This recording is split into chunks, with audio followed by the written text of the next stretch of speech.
Aqui é a Arlete, bibliotecária, tudo bem com vocês?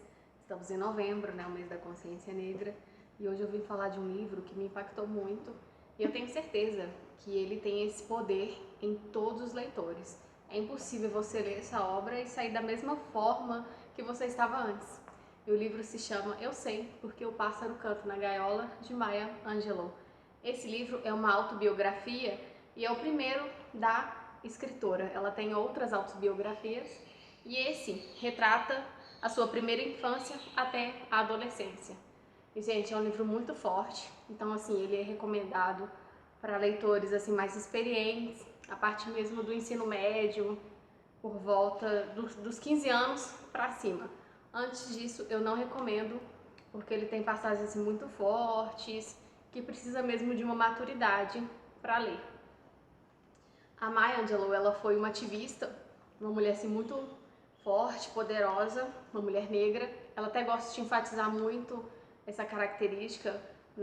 No seu livro, ela sempre coloca a palavra negra em maiúsculo, porque assim isso fazia muita diferença para ela e na sociedade que ela vivia nos Estados Unidos em meados do século XX. O livro se passa ali mais ou menos em 1930, por aí. E a Maya Angelou, primeiro ela morava com os pais, e os pais se separaram, e ela foi criada com a avó materna, desculpa, a avó paterna. E ela gostava muito dessa avó, né? E uma coisa interessante, e que assim, que eu fiquei meio chocada, é que ela tinha por volta de 3 anos de idade, e o irmão dela, o Bailey, tinha 5, e eles, gente, saíram da Califórnia pro estado do Arkansas, sozinhos, gente, assim, de trem, sem nenhum acompanhante, para poder morar com a avó. E ela foi descobrir que depois disso, isso era uma prática comum nos Estados Unidos, crianças negras viajando aí pelo país, sem qualquer acompanhante, para morar com outras famílias ou para trabalhar, enfim, eram bem negligenciadas. E assim, depois disso, quando ela vai morar com a avó, ela retrata ali toda a infância dela. A avó dela era muito rígida, mas era carinhosa também, né? Era uma mulher séria.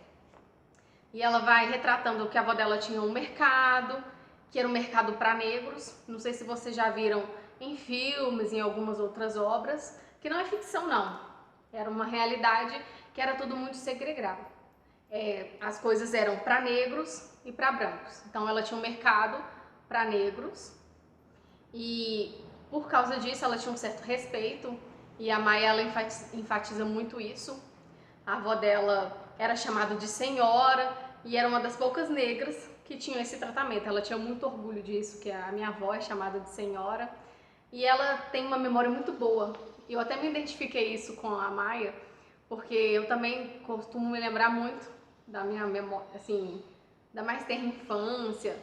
Lembro de coisas assim de quando eu era muito pequenininha, eu me identifiquei com isso. E ela costuma lembrar de aparências, cheiros. E ali ela enfatiza muito a questão que ela lembra das pessoas negras trabalhando e a mão assim muito machucada, que elas não tinham dinheiro para fazer o básico, né? O dinheiro nunca dava para o mês todo, trabalhavam e nunca era possível se sustentar. Também mostra como que era a escola dela. Assim, gente, era tudo muito sofrido, era muito separado. E depois disso o pai dela simplesmente aparece e ela vai morar com o pai. Depois disso vai morar com a mãe. Mostra um pouco o relacionamento entre as duas. Mas é uma coisa muito triste acontece, que a mãe, infelizmente, ela é atacada pelo namorado da mãe dela, né? Ela sofre uma violência sexual e ela retrata aquilo assim de uma forma muito vívida.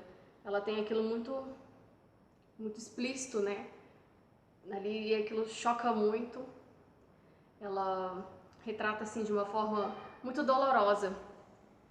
E aí, depois disso ela escuta a avó materna, né, nesse momento, a mãe da mãe dela, contando o caso para um vizinho, e o namorado da mãe dela aparece morto, né? Alguém resolve se vingar, porque descobre que fez isso com ela. E ela, naquele momento ela percebe que a palavra dela pode matar. Ela acha assim que o homem morreu por causa dela. E nesse momento ela se cala. Ela fica, gente, 5 anos sem falar nada. Uma mudez. Imagina a dor dela, né? Ela só consegue falar com o irmão dela, com mais ninguém. Ela não se comunica, ela acha mesmo que falar é algo prejudicial. Ela tá traumatizada, né? Totalmente compreensível. E as pessoas começam a achar que ela tá chata, tá traumatizada e volta a morar com a avó paterna. E ali ela começa a se desenvolver, mas assim, ainda com muito trauma, muito triste, continua observando as desigualdades. Ela, por exemplo, ela relata na formatura da 8ª série dela, que é o atual 9º ano, que as pessoas brancas poderiam ser Galileus, né? As meninas poderiam ser Marie Curie, e as pessoas brancas, negras, né, teriam que trabalhar com algo como babás, como faxineiras, coisas do tipo. Eles não teriam saída, não é nenhum problema seguir essas profissões, mas eles não teriam opções, estariam fadados a seguir aquilo. E ela vai mostrando mesmo tudo o que permeia assim, a vida dela. É um livro muito forte, eu não posso ficar contando tudo, né, porque eu gostaria que vocês lessem a obra, é muito interessante, é muito forte. Até que uma vizinha, também muito carinhosa, muito paciente, começa a se relacionar com a Maia, né, lembrando que ela ainda não fala, somente com o irmão dela, né, quando ela tem certeza que mais ninguém vai escutar. E elas começam a ler juntos, tem esse poder assim da literatura, e tem aquelas tardes deliciosas assim, de leitura. Mas aí a vizinha fala, olha, para você amar mesmo a poesia, você tem que declamar. E aí ela fala, olha, eu amo a poesia, então, e ela começa a declamar e ali ela volta a falar. Então a literatura assim, liberta a Maia de alguma forma. Eu achei isso muito bonito. E mostra essa transição dela, indo para a adolescência. E é muito importante citar, gente, que não é porque uma pessoa faz feitos grandes, que ela contribui muito para alguma causa, que ela tem tantas qualidades que ela não pode ter defeito. A Maia, ela também tem defeitos, ela é uma pessoa, né, é um ser humano, então isso não isenta ela de erros, mas de qualquer forma eu admiro muito essa mulher, comecei a pesquisar mais sobre ela, a conhecer outras obras, mas essa confesso que foi o que eu mais gostei. Recomendo muito a leitura. E um pouco mais sobre a autora, ela foi uma ativista dos direitos civis, dos direitos raciais, e a obra dela assim, é muito marcante, está muito presente, está muito atual.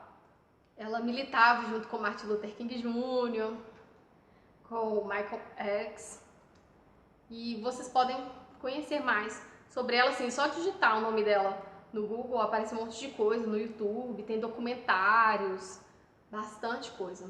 Recomendo muito a leitura, espero que tenham gostado da dica e até a próxima.